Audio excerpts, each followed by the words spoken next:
भागवतम नाम पुराणम ब्रह्म संहितम, जो भगवान नारायण की वाणी है, मेरे पिताजी ने वह मुझे सुनाई है। राजन, इस कथा को तुम मन लगा करके सुनना। जब ये कहा कि मन लगा करके सुनना, तो कहा गुरुजी यह बताइए मन कैसे लगेगा। तो उसके लिए 4 बातें भागवत जी में बताई हैं। इसके ऊपर प्रवचन तो जितना हो उतना हो जाए। जितासनो जित श्वासो जित संगो जितेंद्रिय। तो मैं बहुत संक्षेप में ये बात कहता हुआ मैं आगे बढ़ रहा हूँ। जिनका मन उथल पुथल करता है, 4 चीजें व्यासपीठ की वो मान लें। एक तो अपना आसन जीतिए। रोज 1-8 घंटे आप अभ्यास में बैठिए, चंचल मन को आप जीत लेंगे। अभ्यास डालिए आप। हाँ, ज्यादा से ज्यादा धरती के संपर्क में आप रहिए। बॉडी में कितने भी प्रकार का पेन, लगभग हमारे देश की संख्या 125 करोड़ से ज्यादा है। उसमें लगभग 57-58 करोड़ ऐसे हैं जिनकी बॉडी में कहीं न कहीं किसी न किसी प्रकार का दर्द है। कहीं न कहीं किसी न किसी प्रकार का दर्द है। आधे से ज्यादा लोग हैं ऐसे जिनकी बॉडी में, लोग तो 90 करोड़ कहते हैं, किसी ने 60 करोड़ कहा, किसी ने 57 कहा, किसी ने 68 करोड़ कहा। अब जो है, लेकिन इतने लोग हैं जिनकी बॉडी में कहीं न कहीं किसी न किसी प्रकार का दर्द है। तो इसके लिए महीने में कुछ दिन धरती पर सोना, धरती पर सोना और बिना तकिया लगाए सोना, यह स्वास्थ्य के लिए इतना लाभकारी है। गर्दन में कहीं भी किसी प्रकार का दर्द हो, यदि ऐसे ऐसे नहीं होती है, बिना तकिया लगा करके जमीन में सोया जाए, ठीक हो जाएगा। उपचार है। पीठ का दर्द है, रीढ़ की हड्डी का दर्द, जमीन पर हल्की दरी बिछा करके सो जाए, स्वास्थ्य के लिए बहुत फायदेमंद है, बहुत लाभदायक है। जितासनो, अपना आसन जीतिए। जिता श्वासो, प्राणायाम के द्वारा अपनी श्वासें जीतिए। प्राणायाम कीजिए। एक नाक को बंद करके श्वास ऊपर खींचिए, धीमे धीमे उसको छोड़िए। 3 प्रकार का प्राणायाम, कुंभक, रेचक और पूरक। जित संगो, अपना संग बढ़िया, अच्छे मित्र और जो अच्छे लोग हैं, आपके अच्छे साथी लोग हैं, उनसे कुछ पकड़िए। हाँ, जो आपको संग मिला है उनको प्रयोग में लीजिए। उसको गलती यूज नहीं, उनको ठीक से प्रयोग में लीजिए। ये मेरा जितना भी स्टाफ है, लगभग 32-33 लोग हैं, और मैं इनको बड़ा अच्छी तरह से मैं इनको प्रयोग में लेना चाहता हूं। मुझे लगता है कि मेरे सहित हम में से कोई निरर्थक, कोई फालतू न बैठे। ये सब योग्य हैं, किसी न किसी तो क्षेत्र में इनको योग्यता है। अपने अपने काम में इन आयोजनों को सफल करने के लिए अकेले हम नहीं, इसमें 32 पिलर्स हैं, 32 खम्भे हैं इसमें, और सब अपने अपने काम के। और मैं चाहता हूं कि इनकी योग्यता का आनंद लिया जावे। ये सब अनुभवी हैं, किसी न किसी कार्य क्षमता में बड़ी इनकी कुशलता है। हाँ? ऐसे ही नहीं है, इनमें से एक 4 काम करने वाला है। आधे से ज्यादा तो इनमें ड्राइवर है, ये हवाई जहाज और रेलगाड़ी छोड़ के सब कुछ चला लेते हैं।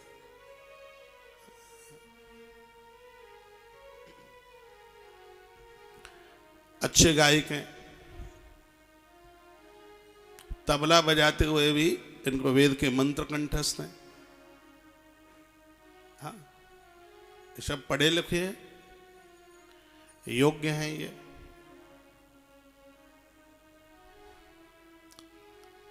तो हमारे पास जहां भी जो भी है, उनसे हम कुछ ग्रहण करें, कुछ सीखें। अपना ऑरा ऐसा बनाइए कि आपके पास अच्छे अच्छे लोग हों, तो आपका मन एकाग्रचित्त हो जाएगा। व्यसनियों को साथ मत रखिए, भोगियों को, व्यसनियों को, ऐसे लोगों को फटकने न दें। न उन्हें पास रखिए, ना आप उनके पास रहिए। ये भगवान सुखदेव की वाणी है। जितासनो जित श्वासो जित संगो, संग जीतिए। और अगला सूत्र कहा जा रहा है जितेंद्रिय। अपने आप को अपने कब्जे में कीजिए। इंद्रियों को ऐसे अपने वश में कीजिए जैसे अंकुश हाथी को वश में करता है। भगवान का एक नाम गोपाल है। गोपाल का पक्का अर्थ तो यह है कि इंद्रियां जिसके वश में हैं, या जिसका नाम लेने से हम अपनी इंद्रियों को अपने वश में कर लें, इसलिए उनका नाम गोपाल है। देखिए फिर यह मन एकाग्रचित होता है कि नहीं होता। ये चार बातें भगवान सुखदेव ने राजा परीक्षित के माध्यम से हमारे और आपके लिए बातें कही हैं। अगले सूत्रों में यह कहा गया कि धिक्कार उन कानों के लिए भगवान की कथा नहीं सुनते, धिक्कार है उनके लिए। और यह भी कहा उस मस्तिष्क के लिए भी धिक्कारता है जो मस्तिष्क बड़ों के चरणों में झुकता नहीं है, बंधन और प्रणाम नहीं करता, धिक्कार है उनके लिए। यहां तक वर्णन किया। इसी बात को बाबा तुलसी ने भी अपने मानस के बालकांड में कहा है। एक बार ये चौपाई गुनगुना करके देखें। जो हरि कथा सुनी नहीं काना, जिन्हें हरि कथा सुनी नहीं काना, श्रवण रंग अहि भवन समाना, श्रवण रंग अहि भवन समाना। जिन्हें हरि कथा सुनी नहीं काना, जिन्हें हरि कथा सुनी नहीं काना, श्रवण रंग अहि भवन समाना, श्रवण रंग अहि भवन समाना। जिन्हें हरि कथा सुनी नहीं काना, श्रवण रंग अहि भवन समाना, श्रवण रंग अहि भवन समाना। मैं भगवान चैतन्य प्रभु के इस पवित्र व्यासपीठ से आप सबको निवेदन कर रहा हूं, जिनके कानों को भगवत कथाएं अच्छी नहीं लगती हैं, जो अच्छी बातें नहीं सुन सकते, उनका जीवन बेकार है। जिनको दादा दादी की, माता पिता की बातें अच्छी न लगें, संत गुरुजनों की बात अच्छी न लगे, तो समझ लेना कि उनके उत्थान में एक बहुत बड़ी अवरोधकता होगी। बड़ों की बातें हमें शहद से भी ज़्यादा मधुर लगे, मीठी लगे। इनके बाल धूप में नहीं पके हैं। कभी बच्चों को चाहिए दादा दादी के पास बैठें, मम्मी पापा के पास बैठें, कितने फायदे हैं, कितनी ऊंचाइयां मिलेगी। एक भगवान प्रभु श्री राम जी इस धरती के भगवान बने और वो संतों को कहते हैं वन में हमें सानिध्य अपनी माँ का मिला है। हमारी माता ने हम लोगों को 3 बातें बताई हैं, ये प्रभु राम के शब्द थे। 3 बातें बताई। एक माँ ने तो ये कहा कि पराई नारी के अंदर पवित्रता और स्वच्छता का रूप देखना। दूसरी बात ये कही थी युद्ध छोड़ के मत भागना। और तीसरी बात ये कही थी मुंह से जो बोला है उस बात का पालन करना। और राम के वनवास में तीनों की तीनों घटनाएं घटी हैं। शूर्पणखा आई थी तो माता कौशल्या का वाक्य याद आ रहा था कि रघुवंशियों की आनवान और पहचाने, बड़ी है माँ है, बराबर की बहन है, छोटी है बेटी है। ये घटना घटी थी। और खरदूषण जब सन्मुख चल करके आया है तो भगवान कहते हैं हम तो काल के सामने भी भयभीत नहीं। उधर भगवान परशुराम के सामने भी यही बात बोली है, काल भी यदि सामने चल करके आ जाए, रघुवंशी कभी पीठ दिखा करके नहीं जाता।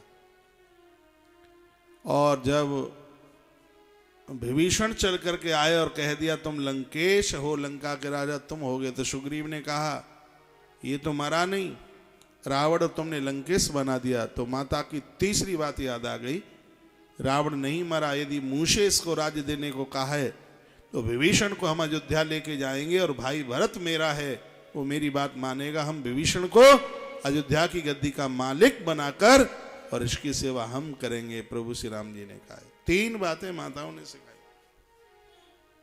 और इन बातों ने एक अवध के राजकुमार को ईश्वर बना दिया, भगवान बना दिया। आज की युवान पीढ़ी को मैं बराबर निवेदन करता हूं और इस बात के ऊपर मेरा बहुत जोर होता है, इन वृद्धों का कुछ फायदा उठा लो।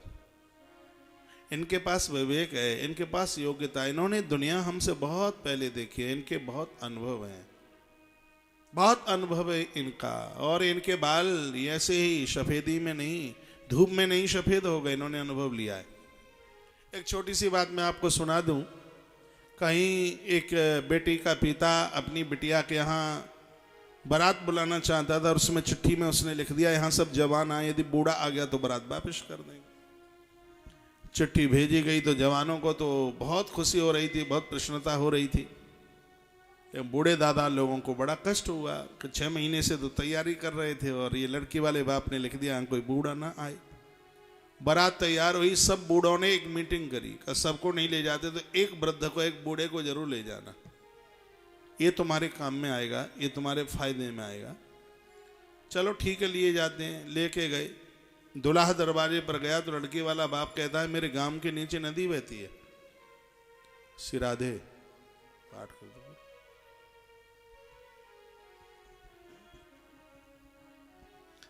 मेरे गांव के नीचे नदी बहती है, यदि तुम लोग इस नदी को दूध से भर दो तो ही भाम्र पड़ेंगी, नहीं तो दुल्हा को लेकर के चले जाओ।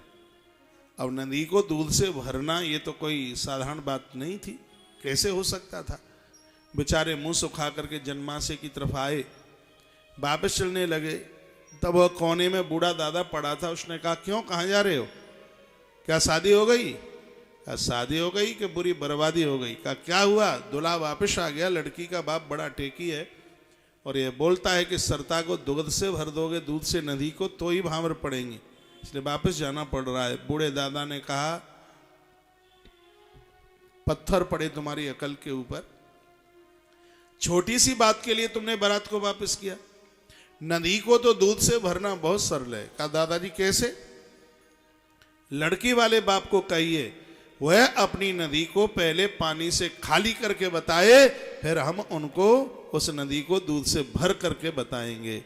लोग दौड़ते हुए गए, बहुत उनको अच्छा लगा और लड़की वाले बाप को कहा ताल ठोक के हम तैयार हैं तुम्हारी नदी को दूध से भरने के लिए, हमने इंतजाम कर लिया है दूध का, 4 घंटे से हम दूध का इंतजाम ही तो कर रहे थे, और तुम अपनी नदी को पानी से खाली करके बताइए। तब वह लड़की वाला बाप बोला कि अब भामर जरूर पड़ जाएंगी, क्योंकि तुम्हारे मध्य में जरूर कोई न कोई बूढ़ा आया है, यह तो आवाज किसी वृद्ध की ही हो सकती है। जो बहुएं इन सासू माता के पास बैठेंगी, बच्चे दादा दादी के पास, माँ बाबूजी के पास बैठेंगे, फायदे में रहेंगे, ठीक से रहेंगे, ये आपको उत्थान की बात कहेंगे। जीवन में मित्र चाहिए। कैसा मित्र चाहोगे? जो लुटेरा है वो है, जो आपको दोष दे दे, दुर्गुण दे दे, ऐसा मित्र। ये जितने भी बच्चे बिगड़े हैं सब मित्रों के द्वारा बिगड़े हैं। इसलिए मैं इतनी बार कहता हूँ, बच्चे जब घर से बाहर पढ़ने को गए, पढ़ाई कितनी कर रहा है वो एक तरफा रहने दीजिए, सबसे पहले ये पता लगाइए कि इन बच्चों के मित्र यार दोस्त कैसे हैं। पूरा असर तो उनका दुष्ट संग प्रसंगेना मृत्युर एवं संशया, गलत लोगों का संग करने से यदि मौत भी हो जाए तो बहुत बड़ी बात नहीं है। मृत्यु उसको ही नहीं कहते जो देह में से प्राण निकल गए हैं, जीवन चौपट हो जाए ये मरने से भी ज्यादा है। ऐसे लोगों का संग करने से समाज हमारा आदर ना करे। हम व्यसनों के पिटारे बन गए, हमारे पास में है क्या है, ऐसे लोगों का कभी साथ मत करना। रामायण तो यहां तक कहते हैं नरक मिल जाए लेकिन गलत लोगों का संग न मिले। बरभल बास नरक करताता, दुष्ट संग जन दे ही वेदाता। भगवान कृपा करे गलत लोगों का संग न मिले। और इस धरती पर जितने भी बर्बाद हुए वो गलत लोगों का संग पाकर, और इस धरती पर जितने भी लोग आबाद हुए वो अच्छे लोगों का संग पाकर। तो जीवन में मित्र चाहिए। अपनी माँ को मित्र बनाइए, पापा को मित्र बनाइए, दादा दादी को भी मित्र बनाइए। तीनों कालों में जो तुम्हारा उद्धारक है, तुम्हारा सहायक है, उसी को तो मित्र कहते हैं, वो मित्र है। तो जो तुम्हें ठगे, जो लूटे, दोष और व्यसन दे दे, वासना के कुंड में फटक दे, ऐसा मित्र बनाओगे। जो तुमसे कुछ नहीं लेता और सब कुछ तुम्हें देता है, ऐसा मित्र बनाओगे। ऐसा मित्र बनाइए। ऐसा मित्र आपका गुरु हो सकता है, ऐसे मित्र में आपके माँ बाप जी हो सकते हैं, दादा दादी हो सकते हैं, यह लोग हो सकते हैं। इनके पास बैठिए। मित्र उसे कहते हैं जिसको अपनी सुनाई जाती है, अपने हृदय की बात जिसको बोली जाती है, उसे मित्र कहते हैं। गुरुजनों को अपने हृदय की बात आप बता दें तो मित्र हैं। माता पिता को अपने हृदय की बात आप बता दें तो वह मित्र हैं। डॉक्टर को भी मित्र का रूप दिया गया है, क्योंकि अपना रोग उसको बता दिया जाता है।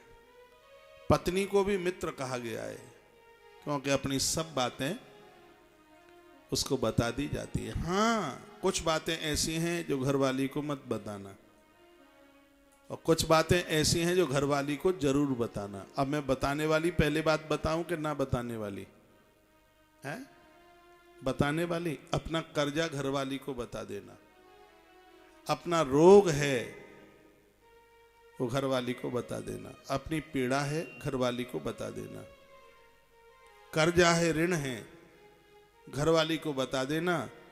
मौत के प्राणों के ऊपर कोई मृत्यु की कोई बात है, कोई ऐसी दिक्कत है, कोई दुश्मन है, यह बात चूकना मत, यह उसको बता देना। और नहीं बताना है वो सुन लीजिए। क्या नहीं बताना है? भाई के ऊपर गरीबी है, उसके बेटी का विवाह है, और आप छिपके छिपके उसका सहयोग करके आ गए हैं, ये घरवाली को मत बताना। माता पिता के लिए कुछ विशेष काम आपने कर दिया है, ये घरवाली को मत बताना। मेरी दीदियों को बुरा तो नहीं लग रहा है?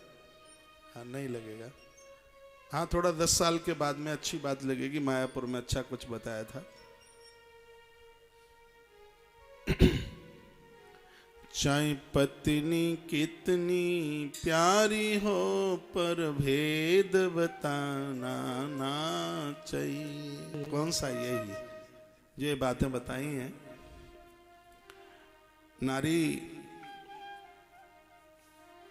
जीवन की एक बहुत बड़ी सहायक है। खैर, मेरी माताओं को यह चाहिए, तुम्हारा पति किसी काम में आता है, आपको गुदगुदी होनी चाहिए, आपको पारमार्थिक पति मिला है, और ऐसा पति मिल जाए तो करवा चौथ सिद्ध है। हाँ, बट सावित्री सिद्ध हो गई। ऐसा मिल जाए जो पारमार्थी है। हाँ जी, यदि तुम्हारा पति तुम्हारे पियर को ज्यादा चाहता है तो ज्यादा दिए मन जलाइए दिवाली के। यदि तुम्हारा पति तुम्हारे पियर को ज्यादा चाहता है तो बढ़िया इंसान नहीं है। आप उसमें खुशी जताएं और आप कहें कि हमारा साहब बहुत अच्छा है, प्लॉट नहीं खरीदता हमारे भाई साहब के पूछे ही बिना। तुम्हारा आदमी तब बढ़िया है जब कोई काम करता है तो वो तुम्हारे माँ बाबू जी को पूछता है। माँ बाबू जी यानी तुम्हारे सास ससुर को पूछता है। इसके परिणाम क्या होंगे? तुम्हारी कोख से जन्म लेने वाले बच्चे तुम्हें पूछे बिना श्वास भी नहीं ले पाएंगे। हाँ, इसका परिणाम यह होगा। एक कोई बहन कहते हैं, महाराज जी हमारा आदमी बहुत अच्छा है। हमने कहा कैसे? हर तीसरे दिन वो हमारे पियर जाता है। हाँ, उनके बिना तो वो कुछ करता ही नहीं। मैंने कहा उसके लिए परेशानी है, तुम्हारा भय है, उसको तुम्हारा डर है, नहीं तो वो ना जाए 3 साल भी। तो तुम्हारे मारे भयभीत है, वो डरपोकू है, उसको भय तुम्हारा है। तो मैं अपनी पवित्र व्यासपीठ से बड़े आग्रह के साथ मैं निवेदन कर रहा हूं कि तुम्हारे बच्चे वही करेंगे जो मम्मी पापा से जो देख रहे हैं, सीख रहे हैं। वो देखता है पापा हर तीसरे दिन मामा के यहाँ जाते हैं, तो वो क्यों मानेगा? वो भी अपने बच्चों के मामा के यहाँ जाएगा। वो क्यों? उसने तो देखा है, वही तो करेगा वो। मैं बिल्कुल एक सत्य घटना आपको बता रहा हूँ। दिल्ली में एक बालक, उम्र कितनी 8 साल होगी, ज्यादा से ज्यादा 8 बोर्ड गया हूं मैं, और मैं बच्चों को पूछता ही रहता हूँ, आश्रम के बच्चों को भी पूछता रहता हूँ। मैं पूछता हूँ बेटा बड़े होकर के क्या करोगे? और मैं तो बड़ा आश्चर्य में हो गया जब उसने कहा महाराज जी बड़ा होकर मैं गुड़गांव में फ्लैट खरीदूंगा, बहुत बड़ी नौकरी करूंगा। कहता है ऐसी नौकरी करूंगा मुझे 3 लाख रुपया महीना मिले। मैंने कहा बेटा इतना बड़ा घर खरीद के क्या करेगा? बस खरीदूंगा। मैंने यूं ही पूछ लिया, तो उसमें किस किस को रखेगा? तो कहता है कि उस फ्लैट में मैं, मेरी पत्नी और मेरे 2 बच्चे, क्यों वो भी 2 ही भाई थे। हाँ।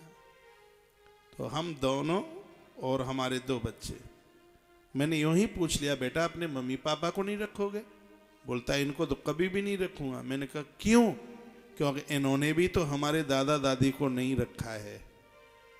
वो मंदिर के पीछे एक गली में बेचारे परेशान होकर रहते हैं। दादी बूढ़ी है और हम कभी छिपके जाते हैं तो माँ हमारी कनपटी पर चाटा मारती है। हमारी दादी इतनी बढ़िया है, क्या बच्चे समझते नहीं है। वो बोलता है, मेरी तो आंखें भर आई। कहता है दादी इतनी बढ़िया है, दादाजी इतने बढ़िया हैं। पापा तो पैसा नहीं देते, लेकिन जब जब हम जाते हैं तो दादा दादी हमें लड्डू खाने के बिना नहीं आने देते, हमें पैसा देते हैं। इतने अच्छे हैं, वो इतने बढ़िया हैं और हम उनके लिए कुछ कर नहीं पा रहे हैं। माँ को हम कुछ कहते हैं, यह हमारी बात मानती नहीं है। अब आप यह विचार कीजिए, 8 वर्ष का बच्चा और ये सब कुछ समझता है, उस वृद्धावस्था में वह तुम्हें अपने पास कैसे रखेगा? कभी भी नहीं रख सकता। आप अपने सासू ससुर को अपने आप से अलग कर रहे हो। याद रखना, आप अपनी वृद्धावस्था में कांटे बोने के काम कर रहे हो। इस प्रकृति में देर है, इस प्रकृति में अंधेर नहीं है। और याद रखना, सास ससुर का जो आशीर्वाद है आपका ही नहीं, आपकी संतान को ऊंचाई देता है, उनका कल्याण करता है। ये तो जीवंत ईश्वर है। इसका आशीर्वाद लेकर आप घर में रहते हुए भी एक बहुत बड़े तीर्थ में रह रहे हैं, आप एक बहुत बड़े आबधाम में रह रहे हैं, तो इसको चूकिए मत। ऐसा जीवन जीने की जरूरत है, आवश्यकता है। एक बार जयकारा भगवान के नाम का लगाइए। बोले बांके बिहारी लाल की जय, श्री हनुमान जी महाराज की जय, जय जय श्री राम, जय जय श्री राम, जय जय। श्री राधे श्याम। जितासनो जितश्वासो जितसंगो जितेंद्रिय। 4 सूत्र समझदार लोगों का साथ कीजिए, उनके पास बैठिए। ऐसी अद्भुत कथाओं का वर्णन श्रीमद् भागवत जैसे महाग्रंथ में किया गया। सुखदेव भगवान राजा परीक्षित को सुना रहे हैं। राजा की आंखें डबडबा गई। तत्पश्चात चतुश्लोकी भागवत सुनाई है। श्रीमद् भागवत के 10 लक्षणों का वर्णन किया गया है। दूसरा स्कंद पूरा हो गया है। एक बार बोले ओम हरे नमः। ओम हरे नमः। तीसरे स्कंद में हम प्रवेश करते हैं। बोलिए ओम नमो भगवते वासुदेवाय। ओम नमो भगवती वासुदेवाय। श्रीमद् भागवत के तृतीय स्कंद में अध्याय 33 हैं और हमारे जो 6 शास्त्र हैं उनमें से 2 शास्त्रों की कथा है इसमें। एक है पूर्वी मीमांसा और एक है उत्तरी मीमांसा। पूर्वी मीमांसा में वासना की कथा है और उत्तरी मीमांसा में सेवा की कथा है।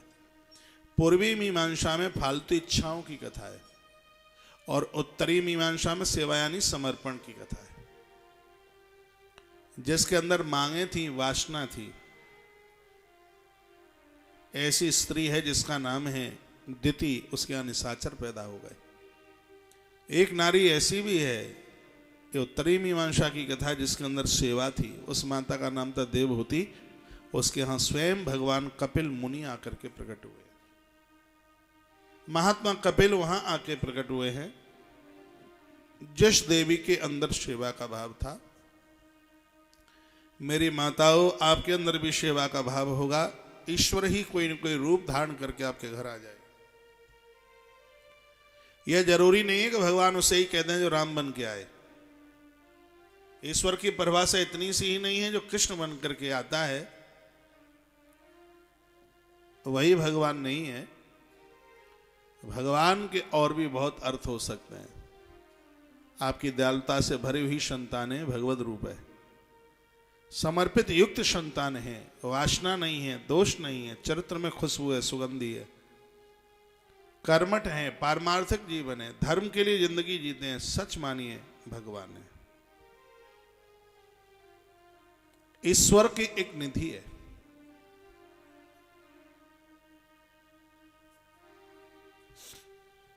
वह भगवती संपदा है।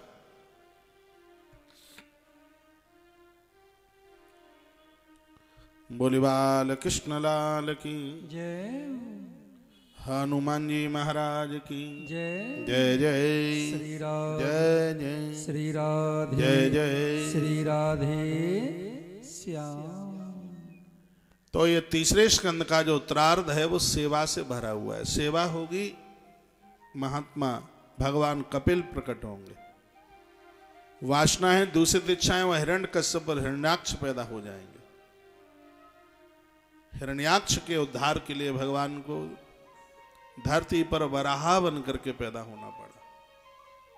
वराह का अर्थ होता है हर दिन अपने आप में श्रेष्ठ हो। श्रेष्ठ दिन होगा तो ही हम हिरण्याक्ष कहते हैं लोभ को, और हिरण्यकश्यप कहते हैं अभिमान को। ये दोनों बड़े घातक हैं। सतयुग में बहुत ध्यान से सुनेंगे, ये चारों युगों में आए हैं, लोभ और मोह और काम। ये सतयुग में भी थे, ये त्रेता में भी थे, और ये कलयुग में भी थे। द्वापर में तो, कलयुग में तो है ही, द्वापर में भी थे। कभी हिरण्याक्ष और हिरण्यकश्यप बन करके आए, त्रेता में वही रावण और कुंभकर्ण बनकर, बेशकम कीजिए, पैदा हुए हैं। तो मैं रावण कुंभकर्ण के चैप्टर में तो मैं नहीं जाऊंगा। अभी मैं ये निवेदन कर रहा हूं, हिरण्याक्ष यश सा हिरण्याक्ष, जिनकी दृष्टि धन के ऊपर टिकी है। हिरण्याक्ष धन होना चाहिए। 4 पुरुषार्थों में सेकंड नंबर पर वह आता है। पैसे के बिना काम नहीं चलता, लेकिन सब्जी में लवड़ जितनी जरूरत है उतना ही हो तो ठीक है, नहीं तो सब्जी कसैली हो जाएगी, खाई नहीं जाएगी। जिंदगी भी कड़वाहट से भर जाएगी यदि जरूरत से कोई चीज ज्यादा आ जाए तो। जरूरत से ज्यादा नदियों में पानी आ जाता तो लोगों का विनाश कर डालती है। नदियों में जरूरत से ज्यादा, आप अपना चेकअप कराएं, कोई भी चीज जरूरत से ज्यादा उसमें हो, यहां तक हीमोग्लोबिन भी यदि जरूरत से ज्यादा है तो वो घातक है स्वास्थ्य के लिए। जरूरत से ज्यादा चीज तो बॉडी के लिए भी फायदा नहीं करती। आप इंजन में ऑयल भी डालते हैं, तो गाड़ी चलाते हैं वो लोग जानते हैं, जब उनका पैराग्राफ होता है नापने वाला, तो वह देखते हैं एक निशान तो नीचे लगाए और एक निशान ऊपर लगाए। एक तो चिन्ह लगा है नीचे कि ऑयल उससे भी नीचे नहीं जाना चाहिए, और एक ऊपर और लगा हुआ होता है कि इसके ऊपर भी नहीं जाना चाहिए। उसी प्रकार से अर्थ भी इतने से नीचे नहीं। साईं इतना दीजिए जा मैं कुटुंब समाए, मैं भी भूखा ना रहूं साधन भूखा ना जाए। जिसके पास जरूरत से ज्यादा संपदा है उसको हिरण्याक्ष कहते हैं, सीधी बात है। समाज में वही लोग हिरण्याक्ष हैं। और ऐसे हिरण्याक्ष को मारने के लिए, ऐसे निशाचर वृत्ति को समाप्त करने के लिए भगवान वराह बन करके आए। हिरण्याक्ष को वो जीत पाएगा वराह जिसने हर दिन को श्रेष्ठ दिन बना लिया है। बोलिए वराह नारायण भगवान की जय। बोलिए कपिल नारायण भगवान की जय। भगवान कपिल के साथ में 9 कन्याओं को माँ देवहूति ने और जन्म दिया है। कला, अनसुया, श्रद्धा, हविर्भू, गति, क्रिया, ख्याति और माता अरुंधति और शांति। ये 9 देवियां 9 महात्माओं के साथ ब्याही गई हैं। ग्रंथों ने 9 देवियों को नवदा भक्ति का रूप दिया है। नवदा भक्ति क्या है? ईश्वर से मिलने के लिए 9 प्रकार के सूत्र हैं। और आप यदि आप सुन पा रहे हैं यहाँ से, तो भगवत प्राप्ति के लिए जो 9 तरह के सूत्र हैं इनको स्वीकार कर लीजिए और रोज इसका अनुभव कीजिए। क्या क्या है? श्रवणम कीर्तनम विष्णु। मैं जल्दी नहीं करूंगा, बहुत धीमे से बोलूंगा और ये जीवन पर्यंत ये बात याद में रहे। श्रवणम कीर्तनम विष्णु स्मरणम पाद सेवनम अर्चनम वंदनम दास्य सख्य आत्मनिवेदनम। श्रवणम कीर्तनम विष्णु स्मरणम पाद सेवनम अर्चनम वंदनम दास्य शक्य आत्मनिवेदनम। अपनी आराधना कहां से शुरू करनी है आपको? सुबह जगते हो तब से लेकर रात तक की बात बता रहा हूं, निवेदन कर रहा हूं।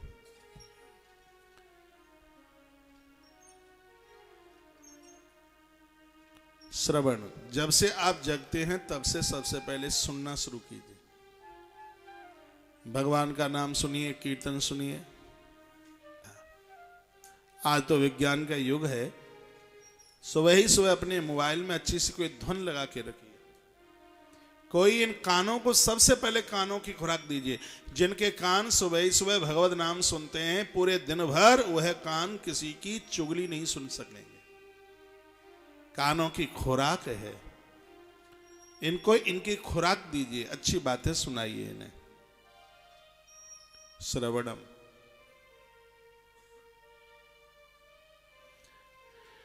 दूसरी फिर भक्ति है कीर्तन। जैसे ही जगते हैं सामने जो मिलता है, माँ राम राम, पापा राम राम, सबको आप भगवत नाम के साथ में कुछ अच्छे बोल बोले। एक बात और निवेदन कर दूं, मधुरता के साथ बोलोगे तो आपकी कड़वी मिर्च भी बिक जाएगी, और कड़वा बोलने वालों का तो शहद भी नहीं बिकता। कीर्तन अच्छा सा बोलिए। श्रवणम कीर्तनम विष्णु स्मरणम पाद सेवनम। अच्छा सोचिए। पाद सेवनम, बड़ों के चरण छूकर आशीर्वाद लीजिए। ये ईश्वर से मिलने के लिए कोई सूत्र है। अर्चनम वंदनम, अर्चन कीजिए। अर्चन का मतलब है आपके पास जो कुछ है उसको दीजिए। क्या है आपके पास, ये तो आपको ही पता होगा। प्रकृति को दीजिए। वंदनम, वंदन का अर्थ है भगवान का धन्यवाद कीजिए हाथ जोड़कर, प्रभु आपने हमें हमारी जरूरत से ज्यादा दिया है। दास्यम, आप मेरे मालिक हैं, मैं आपका सेवक हूं। सख्य, सख्य का अर्थ है मुझे स्वीकार कर लीजिए भगवान। आत्मनिवेदनम, मैं चतुष्टय अंतःकरण सहित प्रभु आपके चरणों में मैं समर्पित हो रहा हूं। 9 सूत्र हैं ईश्वर से मिलने के लिए, और गोस्वामी जी तो यहां तक लिख गए। 9 में से यदि एक भी आ गया तो स्त्री और पुरुष कोई भी हो उसका उद्धार हो जाएगा। कह दिया। नव माहु जी ने एक होए, नव महु जिने कहे, नव महु जिने कहे एक होए। नारी पुरुष सचराचर कोई, नारी पुरुष सचराचर कोई। नव महु जिने कहे एक होई, नारी पुरुष सचराचर कोई। नव महु जिने कहे एक होई, नारी पुरुष सचराचर कोई। नारी पुरुष सचराचर कोई। 9 में से यदि एक भी चल करके आ गई है, चाहे स्त्री हो चाहे पुरुष, उसका उद्धार, उसका आत्मकल्याण हो जाएगा। नवदा भक्ति के 9 सूत्र, जिनके जीवन में 9 सूत्र होंगे उन्हीं के यहां भगवान कपिल बनकर आके प्रकट हो जाएंगे। कपिल का अर्थ होता है जिसका चंचल मन उसके वश में है। कपिल, कपि माने चंचल, और कपिल माने चंचलता को जिसने अपने वश में किया है। भगवान कपिल प्रकट हुए हैं। माता को कुछ दिव्य अष्टांग सांख्य और भक्ति का जो वर्णन किया है वो बड़ा वंदनीय है, बहुत प्रणाम करने को लायक है। मैया ने पूछा जीव का कल्याण कैसे होगा? भगवान ने कहा मां संतों का साथ करो। भगवान कपिल के शब्द थे। और याद रखिए, मैंने पूर्व में भी निवेदन किया, एक बार बेस खोल के देखे ना, इस कितना खुल।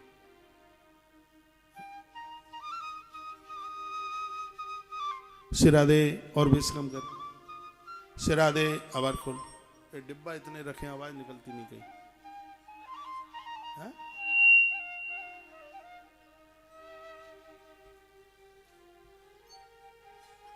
श्री राधे।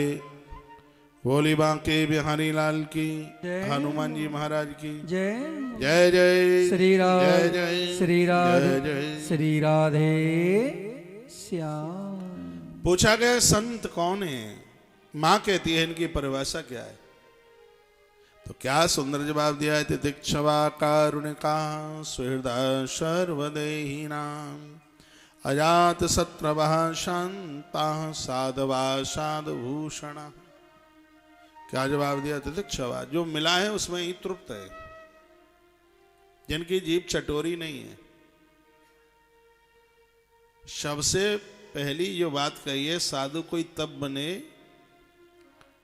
जब दो चीजों की ताकत उसके पास में हो, एक है भूख और एक है नींद। ऐसा नहीं हो कि चांद मुड़ाए तीन गुड़ मिटे मूड की खाज। मूड जानो, हाँ। मूड मुड़ाए तीन गुण मिटे चांद की खाज। खाए वे को लड़ुआ मिले लोग कहें महाराज। ये काम बढ़िया, चकाचक बढ़िया मिलेगा खाने को। लोग कहेंगे महाराज जी महाराज जी महाराज जी महाराज जी महाराज जी महाराज जी। तो इसमें तो जो निंदा भी जीत सके, भूख को भी जीत सके, घर छोड़ने की कोशिश करे। निंदा होगी, नींद जीत ले, निंदा जीत ले और क्षुधा को जीत ले, परम साधु है। तो पहला गुण है तितिक्षवा। अपमान में और मान में आप जा रहे हैं। जय जय। ये देवड़ा माता कलकत्ता हावड़ा से इनका आना हुआ है। बड़े अच्छे जन हैं। श्री पुरी जगन्नाथ में भी आपका आगमन हुआ था, आप आए हैं, बहुत अच्छा लग रहा है, बढ़िया लग रहा है। 24 तक फिर किसी दिन टाइम मिल जाए तो खिसक आना, ठीक है। जय जय।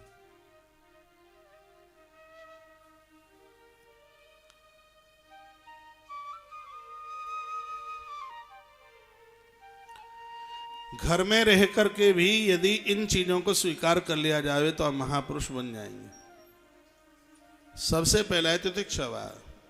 घर में कोई कुछ कह दे, सहन करने की कोशिश कीजिए। आज सहन ही तो नहीं होता। हाँ, न बहुओं से सहन होता, न डोकरियों से सहन होता, होता किसी से नहीं है। बस राम भरोसे अब तो चल ही रही है गाड़ी। सबसे पहली बात बताई है तितिक्षवा। मान अपमान में एक जैसे रहने की कोशिश कीजिए। कारण कहा, करुणा का भाव रखिए, सबके ऊपर दया का भाव रखिए। अगली बात बताइए स्वहृदय। परिवार में सबको अपना समझिए। 4 बेटे हैं, चारों को अपना मानिए। 4 बहुएं हैं, उनको सबको अपना मानिए। देवरानी जेठानी जो भी कुछ हैं वो सब अपने लगें। ये सब चीजें किसी को महापुरुष महात्मा बना देती हैं। क्या सुंदर श्लोक है। तितिक्षवा कारुण कहा सुहृदः। सबको अपना माना जाए और सर्वदेही नाम। संसार के कड़कड़ में भगवान की व्यापकता का दर्शन किया जाए। हम विष्णु की पूजा इसलिए करते हैं, क्यों? क्योंकि वो संसार के कड़कड़ में व्यापक है। वो संसार में सबके काम आते हैं। आप भी सबके काम आ जाएं तो ही भगवान विष्णु की आराधना का कोई फल है। शंकर की पूजा इसलिए करते हैं क्योंकि वो विश्व पचा लेते हैं। आप भी संसार की बुराइयां पचा लें, शिव को पूजते पूजते तो ठीक है। शंकर की पूजा इसलिए करते हैं, लिंग पुराण में शंकर का अर्थ है जो सुखों की बरसात करने वाला है। और हमसे और आपसे समाज को सुख मिल रहा है कि दुख मिल रहा है, ये हम विचार करें। आज हुआ क्या है माइक में? ऐसा तो माइक पूरे सीजन में नहीं बिगड़ा।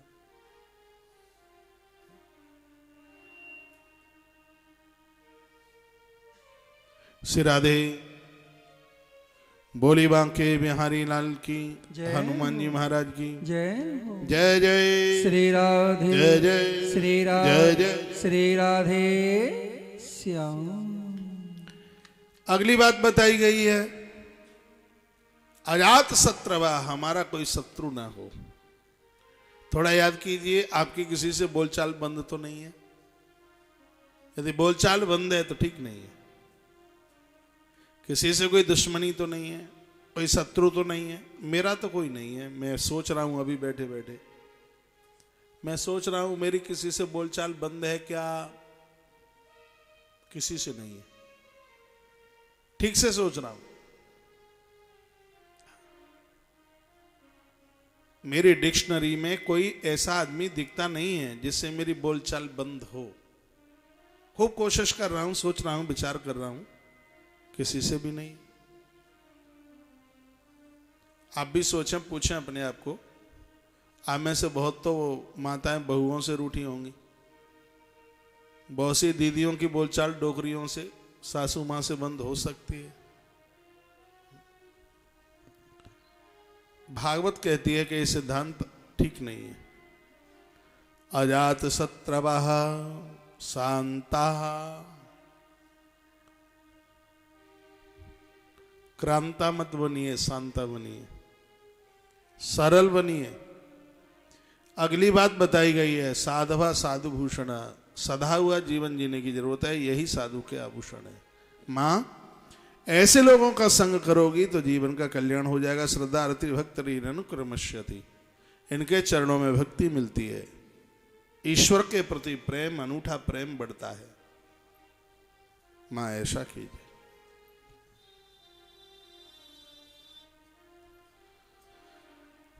भक्ति मार्ग और ज्ञान मार्ग, दो बातें भगवान ने बताई हैं।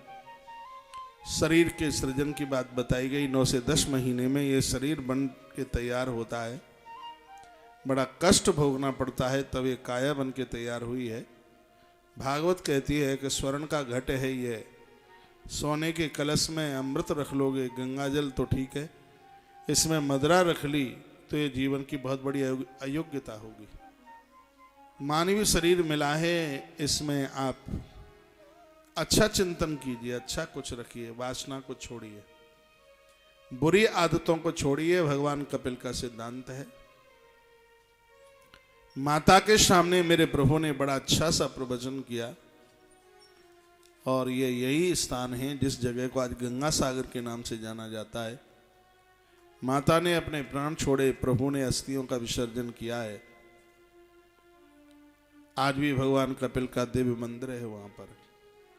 अभी 17, 18, 19, 20 तारीख तक वहां का दिव्य मेला चल रहा था। मकर संक्रांति को मां तो गंगा सगर के पुत्रों का उद्धार करती हुई और समुद्र में जाकर के मिली है। तब से इस स्थान का पवित्र नाम गंगा सागर हुआ है। यहां तक कहते हैं कि सारे तीर्थ बार बार और गंगा सागर एक बार, हजारों बार और तीर्थों का दर्शन करें, जीवन में गंगा सागर एक बार पहुंच जाए तो एक बार की फलश्रुति बहुत ऊपर होगी। मकर संक्रांति, कभी मकर संक्रांति 14 जनवरी की पड़ती है, कभी 15 की पड़ती है। लोग बड़े अचंभे में, आश्चर्य में पड़ते हैं, ये ऐसा क्यों होता है?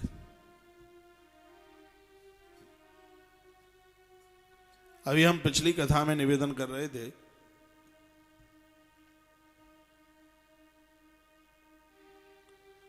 हर लगभग कितना बताया था, 72 साल, इतना ही बताया, हर 72 वर्ष के तत्पश्चात संक्रांत का एक दिन बढ़ता है।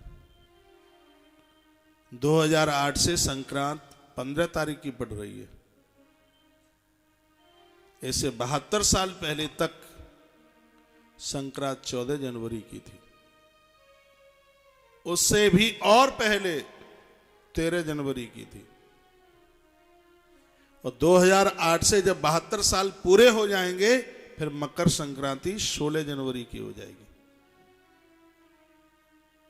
ज्योतिष का एक ऐसा अंकलन है, 24 घंटे में भगवान सूर्य की जो गति है उसमें कुछ मिनट और सेकंड का फर्क पाया जाता है उसमें। ये तो आप ही देखते हैं, मैं क्या बताऊं, ये तो आपने सुना है। आज देखिए सूर्योदय कितने बजे हो रहा है, फिर कल देखिए सूर्योदय कितने बजे है, फिर 8 दिन बाद देखिए सूर्योदय कितने बजे है। ये तो पंचांग बोलता है, स्टैंडर्ड टाइम। सूर्य उदय का समय पंचांग में, पत्रा में अलग अलग है। आज 2 दिन कुछ और है, 8 दिन कुछ और है, और 8 दिन कुछ और है। तो 72 वर्ष में वह फर्क 24 घंटे का आ जाता है। 72 साल में वह फर्क है, वह 24 घंटे का आता है। इसलिए 72 वर्ष के बाद सूर्य मकर राशि में 24 घंटे के बाद प्रवेश करते हैं। इसलिए हर 72 साल के बाद एक एक दिन का अंतर आता है। हमारी जो ज्योतिष की गणना है बड़ी अतिवंदनीय है, बहुत प्रणाम करने को लायक है। हमारा भारतीय इतिहास बड़ा अद्भुत है। सूर्य बाद में निकलता है, पंचांग में पहले निकला हुआ होता है, ग्रहण बाद में पड़ता है, पत्रा में पहले से छिपा हुआ होता है। सब आइए, आज मां की हड्डियों का विसर्जन मेरे भगवान ने गंगा जी में किया है, और यही 3रा स्कंद पूरा हो गया है। एक बार बोलिए ओम हरये नमः। ओम हरये नमः। द्वारा से बोलिए ओम नमो भगवते वासुदेवाय। ओम नमो भगवते वासुदेवाय।